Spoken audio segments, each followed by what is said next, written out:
पर महाकवरेज लगातार जारी है और सबसे पहले देखते हैं हमारे संवाददाता रजत राकेश टंडन ने बात की है केंद्रीय मंत्री नितिन गडकरी से।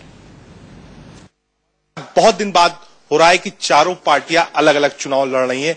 बातचीत करने के लिए नितिन गडकरी जी हमारे साथ हैं। सर, मौसम हम देख रहे हैं, बारिश तेज हो रही है, आसपास बिजलियां भी गिरी हैं, पांचों पार्टियां अलग हैं।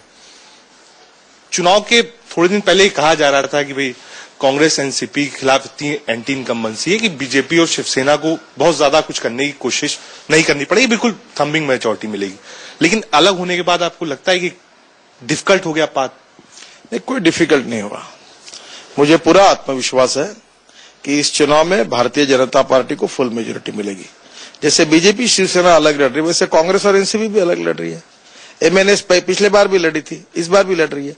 मुझे लगता है आज के राजनीतिक स्थिति में कांग्रेस एनसीपी से लोग नाराज है। 3 लाख करोड़ रुपए का कर्जा महाराष्ट्र पर हुआ है। पहले नंबर पर के महाराष्ट्र को 6वें नंबर पर लेकर गए। 10,000 किसानों ने आत्महत्या की है। और इतना ही नहीं तो इरिगेशन पर 70,000 करोड़ खर्चा करने के बाद 0.01% इरिगेशन हुआ।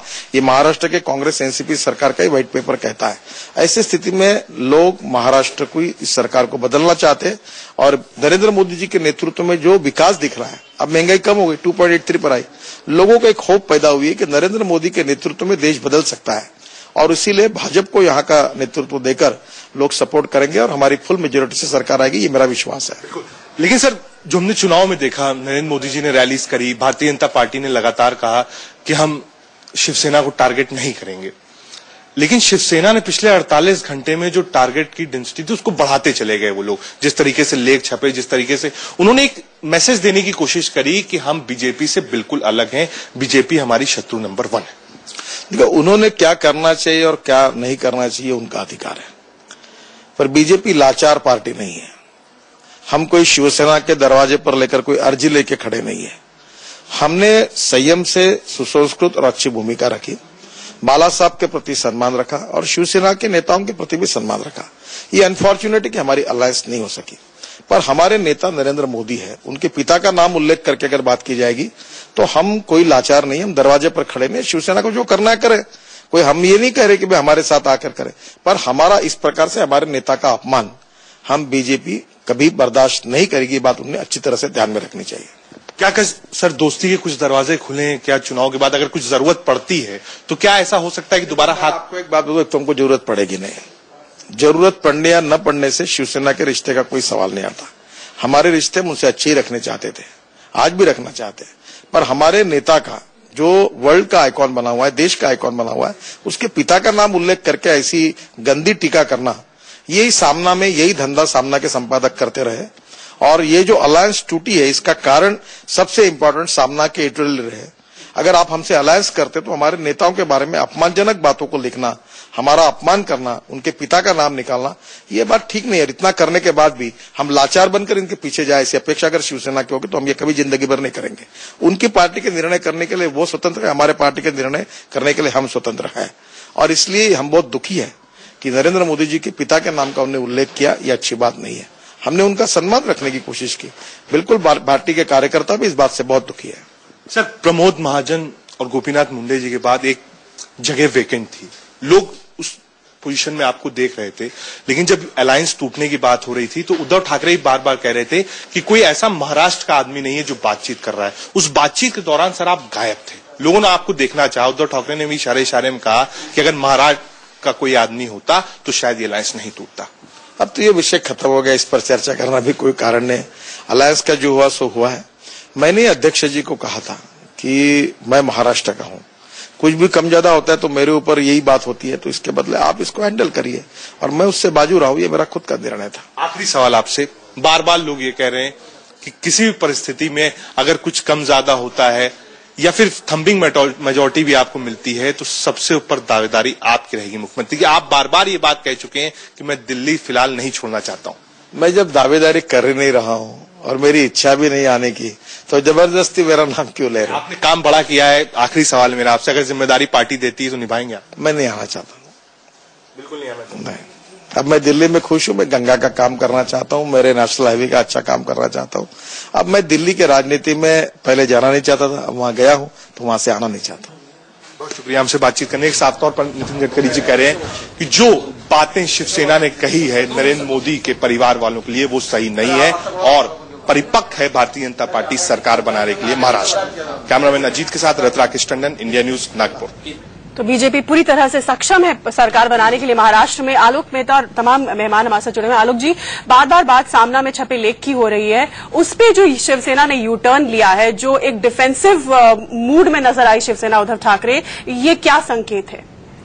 देखिए, मुझे नहीं लगता कि बहुत डिफेंसिव है। खाली ये कहना कि आम आदमी भी बन सकता है, मुझे लगता है कि बहुत सोच समझ करके इस तरह का हमला किया गया और सीधे नरेंद्र मोदी, अभी जो प्रभु चावला जी कहते सही बात है, जब उनको लगा कि मोदी के ऊपर ही सारा भविष्य भाजपा का टिका है तो सीधा उन पर हमला किया जाए। लेकिन मुझे लगता है यदि वो अखबार के नाम पर निकालते हैं, चाहे वो पार्टी का पर्चा भी हो, तो हम और आप पत्रकार के नाते भी कहेंगे कि इस तरह की घटिया बातों का इस्तेमाल करके इसको, मीडिया को तो का नाम भी बदनाम होता है, लेकिन राजनीतिक दृष्टि से भी ये बहुत घटिया बात है। किसी के पिता, स्वर्गीय पिता के बारे में ऐसा नाम लेना कि वो आ जाते तब भी चुनाव नहीं जीत सकते थे, ये शिवसेना की जो पहले भी गुंडागिर्दी रही है वो ये साबित करती है। और आपको याद हो, एक बार नरेंद्र मोदी ने अपने भाषण में भी कहा कि जो हफ्ता वसूल करते हैं, कई लोगों ने उसका अर्थ दूसरे रूप में लिया था, लेकिन सही बात यह है कि मुंबई के लोग जानते हैं कि हफ्ता वसूली जैसे माफिया करता था और कई माफिया के साथ जो कनेक्शन शिवसेना के थे, उसके बाद भारतीय जनता पार्टी ने उसके साथ दामन तो तोड़ा है। लेकिन दूसरी बात यह दिलचस्प लगती है कि भारतीय जनता पार्टी अब भी उसके बारे में कुछ कहना नहीं चाहती है। तो इतनी गालियां खाने के बाद भी खाली दूरी बना करके रखना और उसके बाद क्या वो शरद पवार के साथ समझौता कर लेंगे, ये रास्ता खोलने की कोशिश कर रहे हैं, या और किसके साथ करेंगे, क्योंकि पूरा बहुमत आने के आसार अभी भी नहीं दिखाई देते। इसलिए मुझे लगता है कि ये हमला जो है मुझे बहुत ही अशोभनीय है और भारतीय राजनीति के लिए भी इसको कहीं भी रूप में माना जाएगा कि गंदा है, उसकी भर्त्सना करना चाहिए थी। यदि यही बात हम और प्रभु चावला जी कहीं लिख दिए होते तो अभी तक हमारे दफ्तर में आग लगा दी गई होती। लेकिन ये बात यदि उनके लिए लिखी गई तो शिवसेना जी के आज भी उनके, वो कह रहे हैं कि हम उनके दरवाजे पर नहीं जाएंगे, लेकिन लगता है कि चरणों में अभी भी गिरे हुए हैं भाजपा के नेता। मनीष काफी समय से कुछ कहना चाह रहे हैं इस मसले पर। मनीष। शीतल, मैं प्रभु जी को सुन रहा था जब वो कह रहे थे कि पंकजा भी एक चांस होता है। इस पे मैं कुछ कहना चाहूंगा, वो ये कि जब से लोकसभा में बीजेपी को जो जीत मिली है, जो बहुमत मिला है, उसके बाद से कुछ जुमले चलने लगे थे। दिल्ली में नरेंद्र, मुंबई में देवेंद्र, यानी कि देवेंद्र के नाम को लेकर नरेंद्र मोदी भी आश्वस्त है और नागपुर की सभा में उन्होंने देवेंद्र के नाम का जिक्र भी कर दिया था। पहले राष्ट्र, बाद में महाराष्ट्र, पहले देश, बाद में प्रदेश।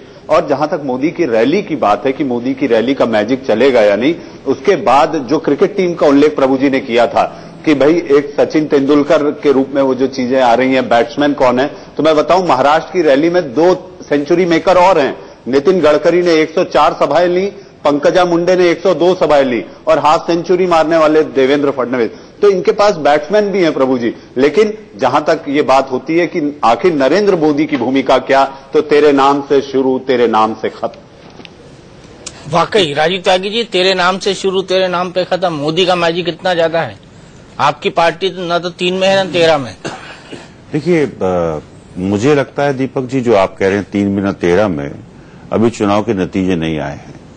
और कांग्रेस पार्टी की तरफ से मैं बहुत स्पष्ट कर दूं कि कांग्रेस पार्टी जीत और हार के लिए नहीं, अपनी आइडियोलॉजी के लिए लड़ती है। और जो आइडियोलॉजी, जब हारने वाला आदमी होता है तो आइडियोलॉजी की बात करता है, वरना जीत की बात करता है। कभी भी आपने मुझे बहस के दौरान आइडियोलॉजी छोड़ते हुए नहीं देखा होगा और शिष्टाचार छोड़ते हुए नहीं देखा होगा। तो मैं निश्चित रूप से कांग्रेस का प्रतिनिधित्व कर रहा हूं और कांग्रेस मध्यम मार्ग की पार्टी है, अनेकता में एकता को साथ लेके चलने वाली पार्टी है, जीत की इच्छा रखने वाली पार्टी। लेकिन जिस तरह की बात भारतीय जनता पार्टी के लोग बाग कह रहे हैं, क्रिकेट की टीम में निश्चित रूप से क्रिकेट टीम में 12वां खिलाड़ी भी होता है और कई बार एक कैप्टन को भी 12वां खिलाड़ी बनना पड़ता है। तो उस समय आने दीजिए, वो 12वां खिलाड़ी भी बनेंगे, इसमें कहीं कोई दुराई नहीं। मोदी जी 12वां खिलाड़ी बनेंगे। दूसरी बात जो मैं कह दूं कांग्रेस के बारे में, कांग्रेस अगर विकास कहीं कोई पैमाना है दीपक जी, तो विकास की वजह से तो हम हरियाणा और महाराष्ट्र दोनों जगह जीतेंगे अगर विकास के पैमाने पर वोटिंग हुआ। जो अभी बात उठाई कि 3 लाख करोड़ का कर्जा है, गडकरी साहब ने कहा, तो गुजरात में 26,000 करोड़ का कर्जा था जो 1.5 लाख करोड़ का हो गया 10 साल में। तो अगर उसको आप देखें तो गुजरात से कंपेयर के लिए जो मॉडल गुजरात का उन्होंने बेचा। महाराष्ट्र के विषय में बता दूं कि औद्योगिक उत्पादन जो पूरे देश का है, उस औद्योगिक उत्पादन में महाराष्ट्र की जो भागीदारी वो 25% है। 25% औद्योगिक उत्पादन महाराष्ट्र से होता है और सबसे ज्यादा अर्बनाइजेशन अगर कहीं हुआ है विगत 15 साल में तो महाराष्ट्र में हुआ है। तो अर्बनाइजेशन जब होगा तो निश्चित रूप से विकास की वजह से अर्बनाइजेशन होता है। सबसे ज्यादा मुख्यमंत्री भी आप ही के बदले। नहीं, ठीक है, अभी बात ठीक कह रही हैं आप, लेकिन मैं आपको बता दूं, अगर विकास पैमाना है तो हरियाणा और महाराष्ट्र में हम लोग जीतेंगे। कांग्रेस पार्टी के पास सबसे बड़ी विशेषता यह है कि कांग्रेस पार्टी के पास बैट्समैन तो अच्छे हैं। आप हारेंगे तो बैट्समैन तो बहुत, आप हारेंगे तो मैं जवाब देता हूं। कांग्रेस पार्टी के पास बैट्समैन तो बहुत अच्छे हैं, वो बैट्समैन रन बनाते हैं, रन से मतलब या विकास से है मेरा, लेकिन कांग्रेस पार्टी के पास प्रोपेगेंडा तोड़ने के लिए बॉलर अच्छे नहीं है। तो बॉलर अच्छे चाहिए हमें, जिससे कि जो प्रोपेगेंडा झूठा राहुल गांधी को बॉलिंग कोच तो निश्चित रूप से राहुल गांधी को बेहतर बॉलर्स हम लोगों को आवश्यकता है। और मुझे लगता है कि बेहतर बॉलर मिलने शुरू हो गए। लोकसभा इलेक्शंस में आपने और राहुल गांधी ने की भी हमने बयान सुने तो उन्होंने कहना शुरू किया था कि हमने जो विकास किया उसे हम बेच नहीं पाए, जनता तक उसको प्रोपेगेट नहीं कर पाए। 1 साल होने को आया, अभी तक आप नहीं कर पाए, तो ये कहीं ना कहीं फेलियर तो है ना। नहीं, देखिए, मैंने खुद ही स्वीकार किया कि बॉलर्स हमारे पास अच्छे नहीं है, अच्छे बॉलर्स की दरकार है। और जब अच्छे बॉलर्स, स्पीड बॉलर्स आ जाएंगे तो ये प्रोपेगेंडा, जो झूठा प्रोपेगेंडा फैलाया जा रहा है, जो नेहरूवियन मॉडल को तोड़ने की बात की जा रही है, इंदिरा गांधी जी के कामों को नकारने की बात करी जा रही है, जो राजीव गांधी जी के काम को नकारने की बात की जा रही है, जो लाल बहादुर शास्त्री जी के कामों को नकारने की बात की जा रही है, और जो लोग मैं कंप्लीट कर लूं, देखिए प्लीज दो सवाल ना पूछे, एक कंप्लीट कर लूं। जो लोग बाग पुरखों को भी इंपोर्ट करने का काम करते हो, मैं अभी नरेंद्र मोदी जी के पिताजी के बारे में बात हो रही थी, बिल्कुल अशोभनीय टिप्पणी है, मैं बिल्कुल उससे सहमत नहीं हूं, लेकिन क्या ये बता पाएंगे भारतीय जनता पार्टी के नेतागण, आडवाणी जी से लेकर के और जिले तक के लेवल के नेता, कि उनके पुरखों ने कभी आजादी की लड़ाई लड़ी? मैं बता सकता हूं, मेरे बाबा स्वतंत्रता संग्राम सेनानी थे। अगर कांग्रेस का बच्चा बता सकता है कि उसके परिवार में वो कोई ना कोई स्वतंत्रता संग्राम सेनानी था। चलिए ठीक है, आपने लड़ाई नहीं लगी, आप आजादी की बात है, लेकिन क्यों नींव पे ही इमारत बनती है? देखिए शीतल जी, मेरी नींव में सहिष्णुता है, मेरी नींव में प्रेम है, मेरी नींव में अहिंसा है, मेरी नींव में सत्य है, उस पर मेरी इमारत बनेगी। कांग्रेस पार्टी की जो पहचान है, कांग्रेस पार्टी की पहचान धर्मनिरपेक्षता है, सांप्रदायिकता का विरोध है, विकास है, नौजवानों का विकास है, मिडिल क्लास का विकास है। 2006 में जिस टाइम छठा वेतन आयोग आया था, आपको तो याद होगा कि छठा वेतन आयोग आने के बाद ही मिडिल क्लास की सैलरीज में ग्रोथ आई थी, प्राइवेट सेक्टर से लेकर के गवर्नमेंट सेक्टर तक। हमने सबके लिए काम किया और निश्चित रूप से हम उस काम को बेचना नहीं सीख पाए, ये हमारी सबसे बड़ी दिक्कत रही। चलो, नरेंद्र मोदी तो बेच रहे हैं ना उस काम को, आपके काम को बेच रहे हैं। आपने निर्मल भारत अभियान चलाया, वो स्वच्छ भारत अभियान चला रहे हैं। कितनी अच्छी बात है कि आप ही उसको डाइसेक्शन कर रहे हैं। एक कहावत है, all that glitters is not gold. हर चमकने वाली चीज सोना नहीं होती। लोग जब लेकिन उसको घिसेंगे, तो सोना बना दिया, राजीव त्यागी जी सोना बना दिया उन्होंने, सत्ता ग्रहण कर ली। देखिए, नरेंद्र मोदी जी ने जब चुनाव प्रचार किया था तो ये कहा था कि व्यवस्था में खोट है। बात व्यवस्था परिवर्तन की हुई थी, सत्ता परिवर्तन की नहीं हुई। उन्होंने व्यवस्था परिवर्तित कर दी। मैं कंप्लीट कर दूं। 120 दिन में आज अगर अरहर की दाल को अगर आप देख लें तो 86 रुपए किलो थी मई में, जो आज 100 रुपए हो गई है। आलू के दाम देखें, आलू के दाम देखें, आपके टाइम 120 आलू के दाम देखें, आलू के दाम देखें। मई में हमारी सरकार थी, 86 रुपए बता रहा हूं, 120 से 86 में लेके आए हम।